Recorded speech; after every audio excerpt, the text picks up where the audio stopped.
সিডিপেপ বন্ধের কথা বলছি কিংবা সিডিপেপকে সংকুচিত করে নিয়ে আসার কথা বলছি, আসলে বিষয়টা কি? তারা মনে করে যে এটা করলে তাদের স্টেটে অনেক টাকা সেভ হবে। গভর্নর বলছে তাহলে তারা $700 মিলিয়ন তারা সেভ করবে। কেয়ার গিভার আমাদের কাছে আসলে, আমাদের অফিসে আসলে, আমাদের ল্যাঙ্গুয়েজে কথা বলে যে কোনো সময় আমরা তারা হেল্প করি। আমরা একটা পে স্ট্যাপ চাচ্ছে আমরা সঙ্গে সঙ্গে দিচ্ছি, বা একটা লেটার চাচ্ছে দিচ্ছি। কিন্তু একটা কোম্পানি যখন হবে তখন এটা মনোপলি বিজনেস হবে। সিডিপেপ এটি নিয়ে আসলে কি হচ্ছে, কেন আজকে আমাদের এই আলোচনা? সিডিপেপ বন্ধের কথা বলছি কিংবা সিডিপেপকে সংকুচিত করে নিয়ে আসার কথা বলছি, আসলে বিষয়টা কি? ধন্যবাদ টিভিএন দর্শক এবং যারা কৌশলী সকলকে, আপনাদেরকে সকলকে ধন্যবাদ আমাকে আমন্ত্রণ জানাবার জন্য। তবে সিডিপেপ একটা প্রোগ্রাম, হোম কেয়ারের এই প্রোগ্রামটা দীর্ঘদিন যাবৎ এটা চলে আসছে।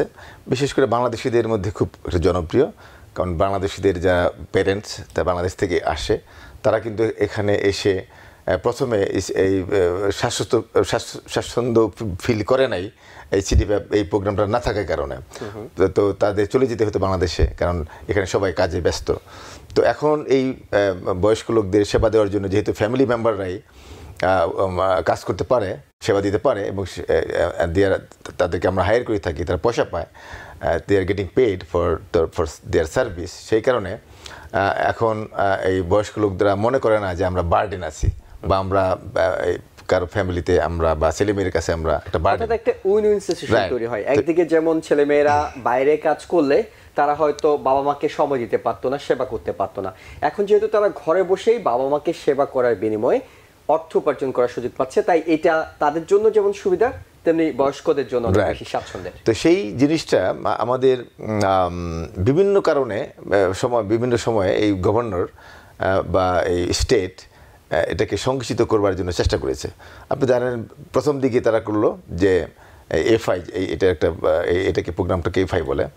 তো এই এফআইটাকে আপনার তারা বললো যে এই 600-700 আমাদের এফআই ছিল, মানে এই নিউ ইয়র্ক স্টেটে।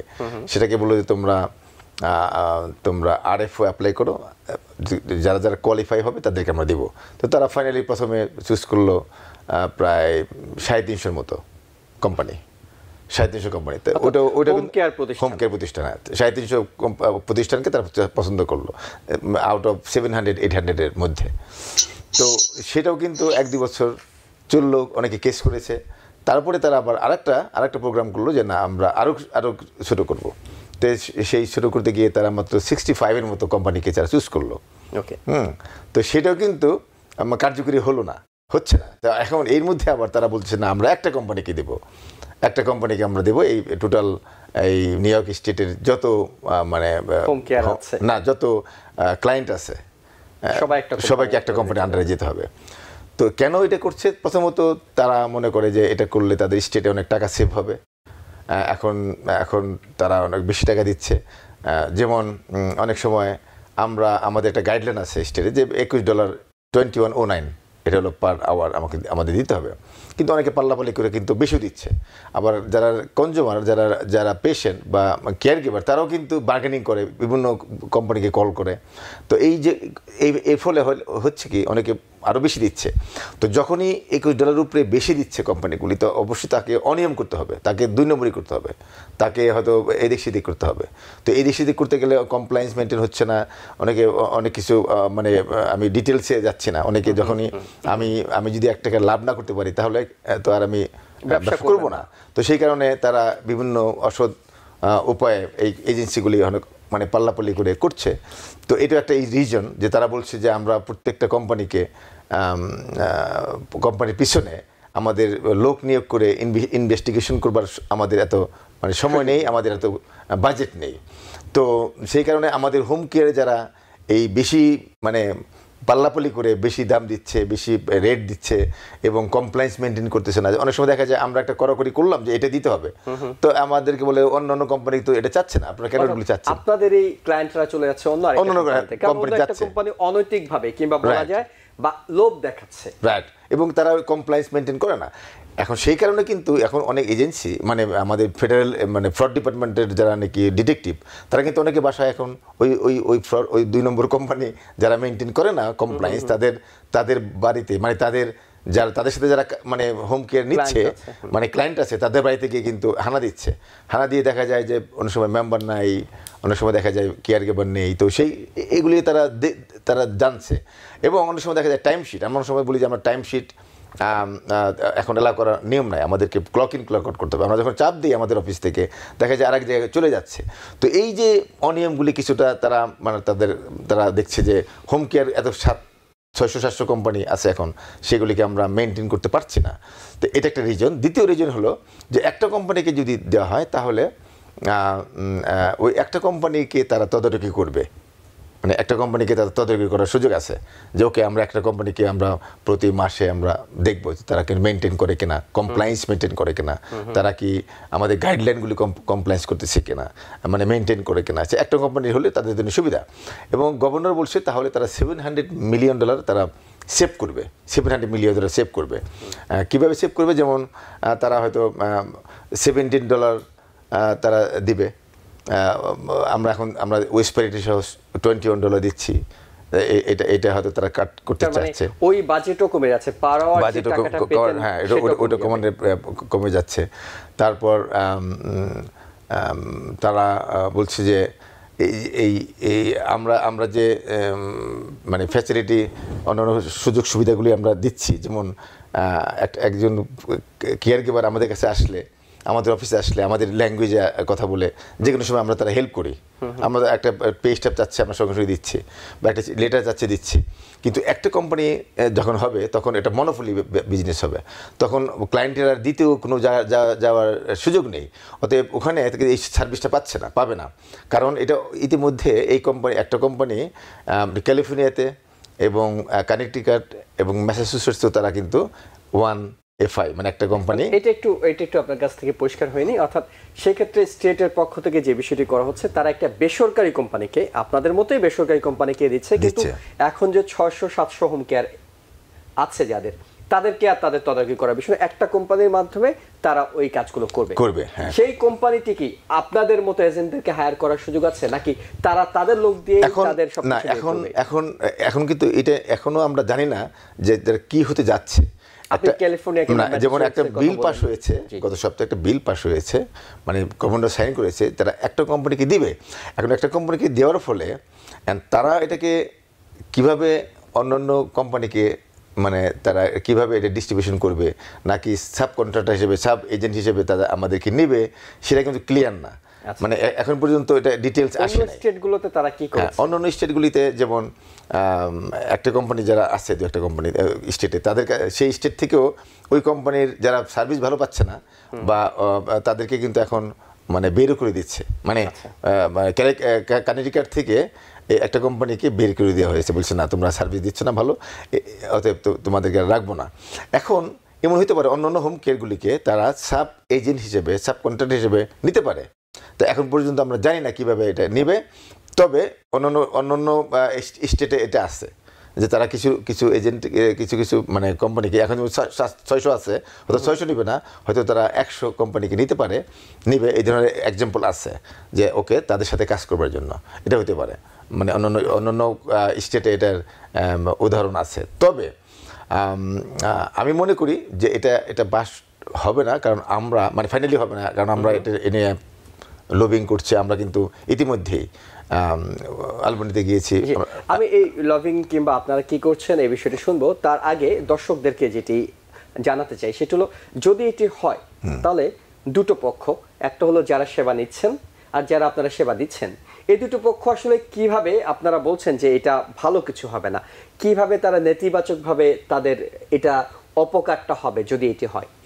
যদি এটা হয়ে যায়, এটা হয়ে গেলে বললাম যে প্রথমত যারা কেয়ার গিভার বা ক্লায়েন্ট কনজিউমার, তারা মানে যে বেনিফিটটা এখন আমাদের কাছ থেকে পাচ্ছে, সুযোগ সুবিধাগুলি পাচ্ছে, এবং অনেক সময় দেখা যায় যে তারা রেটও বেশি পাচ্ছে, এটা আর পাওয়ার সুযোগ নেই। কারণ একটা কোম্পানি, এটা ধরে নেওয়া গেল যে তারা আসলে অতিরিক্ত পাচ্ছিলেন, বেসিক যেটা সেটা তো তারা পাবেন, অর্থাৎ যদি সেটা $21 করে হয় ন্যূনতমটা তো তারা পাবেন, কিন্তু তাদের সার্ভিস বন্ধ হবে না।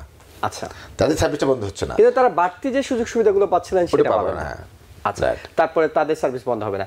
এরপরে আপনারা যারা হোম কেয়ার এজেন্ট হিসেবে আছেন কিংবা হোম কেয়ার এজেন্সি আপনাদের আছে, আপনাদের কি ধরনের নেতিবাচকভাবে আপনারা প্রভাবিত হতে পারেন? হ্যাঁ, প্রথমত তাদের সার্ভিস বন্ধ হচ্ছে না এবং তারা হয়তো কম পাবে, টাকা কম পাবে, সার্ভিস ভালো পাবে না, বেশি কড়াকড়ি হবে। তো এটা তাদের একটা ডিসঅ্যাডভান্টেজ। আর যারা নাকি হোম কেয়ারগুলি আছে, হোম কেয়ারগুলির তারা যারা নাকি ভালো করেছে, কমপ্লায়েন্স মেনটেন করে, এই ধরনের 1-200 কোম্পানিকে হয়তো তারা হায়ার করবে, তারা নিবে তাদের সাথে কাজ করবার জন্য। সেই দিক থেকে আমরা আমাদের কোম্পানি মনে করি যে আমাদের যে ট্র্যাক রেকর্ড আছে মেনটেনেন্স, মানে কমপ্লায়েন্স মেনটেন্স যারা করেছি, হয়তো আমরা কোয়ালিফাইড হব, আমরা হয়তো মানে বিজনেস থেকে আউট হব না, কারণ আমাদের ট্র্যাক রেকর্ডটা ভালো, আমরা কমপ্লায়েন্স মেনটেন করছি। তো সেই ক্ষেত্রে আমাদের যারা ক্লায়েন্ট আছে আমাদের সাথে থাকবে, আমরা মনে করি। তো কারণ একটা কোম্পানি নিউ ইয়র্ক স্টেটের মতো এত বড় একটা স্টেটে এত লোক, মানে একটা কোম্পানি এটা সম্ভব, সেক্ষেত্রে তারা যতটুকু আমি শুনেছি তারা কিছু কোম্পানিকে মানে সাথে নিয়ে কাজটা করবে। আর আপনারা যেহেতু বলছেন যে এটা খুব একটা ঠিক হচ্ছে না, নিশ্চয়ই অনেকগুলো কারণ আছে, তার মধ্যে আপনাদের সাথে সংশ্লিষ্ট অর্থাৎ একটি হোম কেয়ার এজেন্সির সাথে সংশ্লিষ্ট অনেক কর্মকর্তা, কর্মচারী এবং অন্যান্য বিভিন্ন এজেন্ট থাকেন, তখন তো আপনার প্রতিষ্ঠান হয়তো শেষ পর্যন্ত টিকে যাবে, কিন্তু নিশ্চয়ই বাংলাদেশি কমিউনিটির জন্য আরো অনেকগুলো হোম কেয়ার এজেন্সি আছে, তারা তো খুবই নেতিবাচকভাবে প্রভাবিত হবে, তারা চাকরি হারাবে, জব হারাবে। শুধু বাংলাদেশি না তো, মানে ধরেন 600-এর মতো কোম্পানি আছে এবং 600 কোম্পানি তো শুধু বাংলাদেশি না, বাংলাদেশি আছে হয়তো ম্যাক্সিমাম 10-12টা।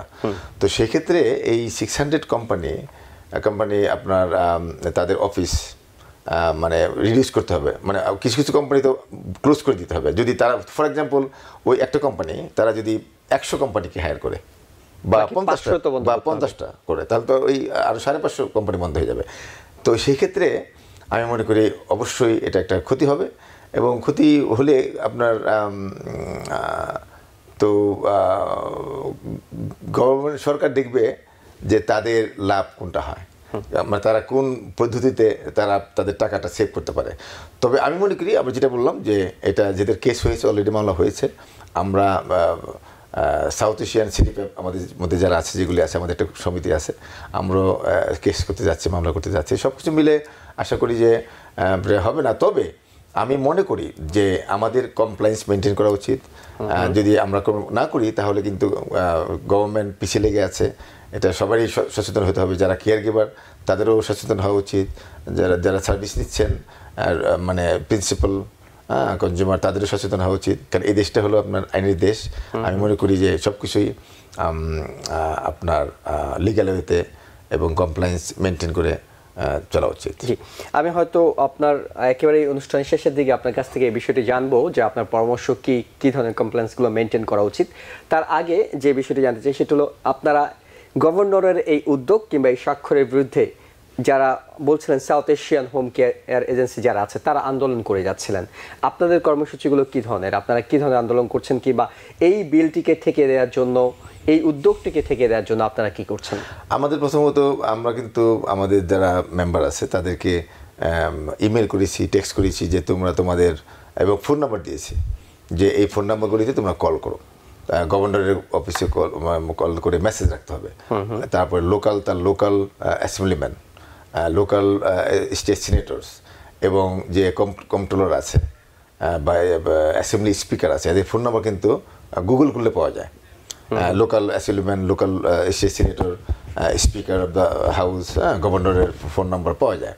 এবং এই যারা আমাদের সার্ভিস নিচ্ছে প্রথমত তারা কল করে একটা মেসেজ রাখবে।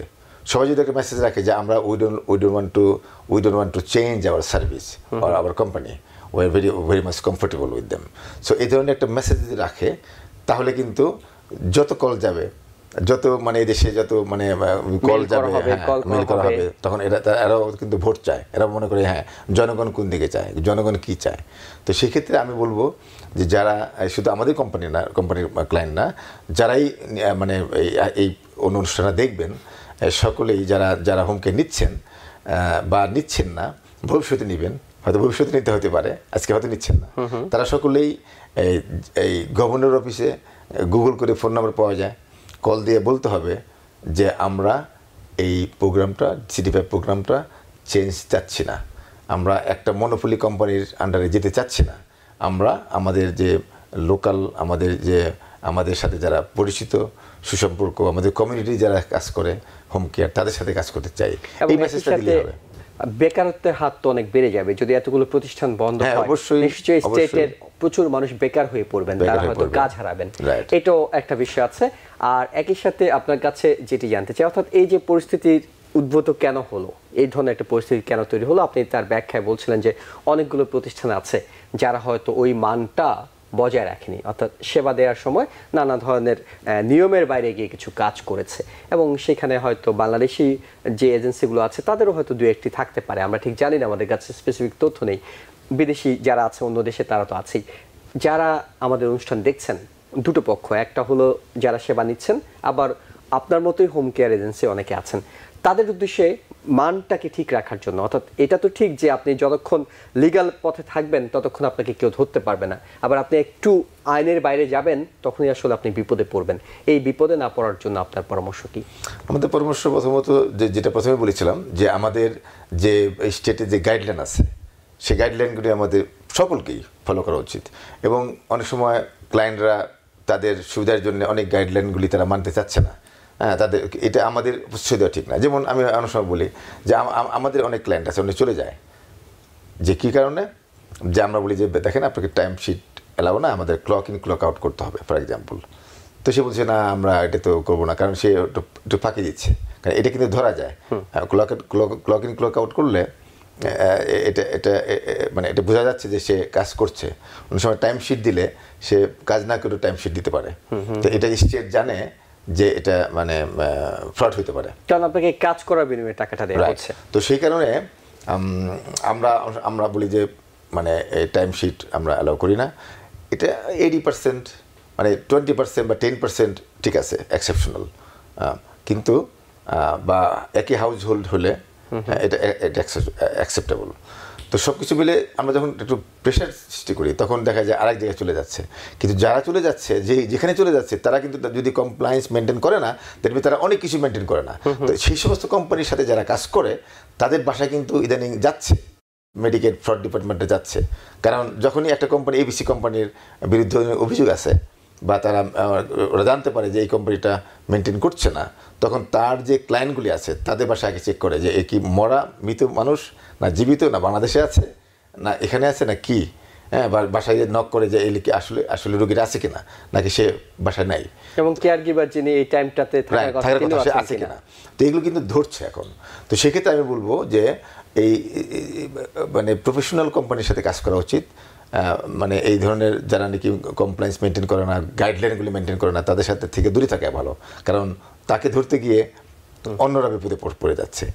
আর আমরা এটাকে বন্ধ যাতে না হয়, আমরা সাউথ এশিয়ান সিডিপ্যাপ সহ অন্যান্য গ্রুপে যারা আমরা কাজ করে যাচ্ছি, যাতে আমরা ইতিমধ্যেই অ্যাটর্নির সাথে কথা বলেছি এবং বিভিন্ন অ্যাসেম্বলিম্যান সিনেটরের সাথে কথা বলছি যে তারা যেন এটাকে প্রেশারাইজ করে গভর্নরকে যে না করবার জন্য, কারণ মনোপলি ব্যবসা হলে মানে এটা মানে আসল ভালো হবে না, মানে একজনকে যদি দেয় তাহলে সার্ভিস ভালো হবে না। আমরা ইতিমধ্যে দেখেছি কয়েকটা স্টেট, অর্থাৎ কম্পিটিশন না থাকলে মুক্তবাজার অর্থনীতির কনসেপ্টে আসলে সেক্ষেত্রে মানে ওই অনেক সময় দেখা যায়, আমি শুনেছি কানেকটিকাট আগে যখন একটা ওয়ান মনোপলি ব্যবসা ছিল, দেখা যাচ্ছে যে কাস্টমাররা কল করেও পাচ্ছে না, মেসেজ দিয়েও কোনো উত্তর পাচ্ছে না, তো অনেক হয়রানি সাফার তারা করেছে।